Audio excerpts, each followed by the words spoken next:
စာရေးဆရာအကြည်တော်ရဲ့တငယ်ချင်းဖြစ်သူစိုင်းမုတ်ဘူကလည်းအနုပညာလောကတွေကနေပြီးတော့အနားယူသွားခဲ့တာခေတ်ကာလတချို့ကြာပြီဆိုပေမဲ့လို့ VCD မင်းသားတွေထဲမှာတော့သူကတော့ပုံစံလေးမျိုးနဲ့ထူးခြားရလို့ပြောလို့ရပါတယ်။ဘာဖြစ်လို့လဲဆိုတော့ဒါမုတ်စိမ်မွေးပတိုင်းမွေးနဲ့ဒါတရုတ်ဆောင်တဲ့ VCD မင်းသားတွေထဲမှာဒါစိုင်းမုတ်ဘူအပါဝင်လက်ချိုးရည်လို့ရမယ်ဒီပါတယ်။အဲ့ဒီထဲမှာစိုင်းမုတ်ဘူကတော့ထိတ်ဆုံးပါပေါ့။သူတရုတ်ဆောင်တာတော့များသောအားဖြင့်စိုင်းတိဆိုင်တချင်းတွေမှာတော့ကျန်တဲ့တချင်းတွေတက်ဆိုင်ပို့ပြီးတော့အတွေ့အကြုံများပါတယ်။အဲ့ဒီခေတ်မျိုးရသလိုရှင်တီတန်းတန်းနဲ့ဒါတရုတ်ဆောင်တဲ့ဒီ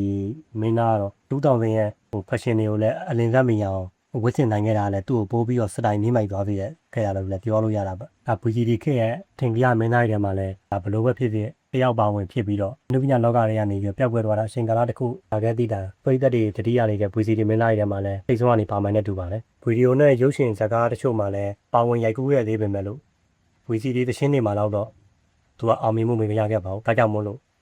သူ့ကိုလည်းပဲ VCD မင်းသားလို့ခေါ်ရတာဖြစ်ပါတယ်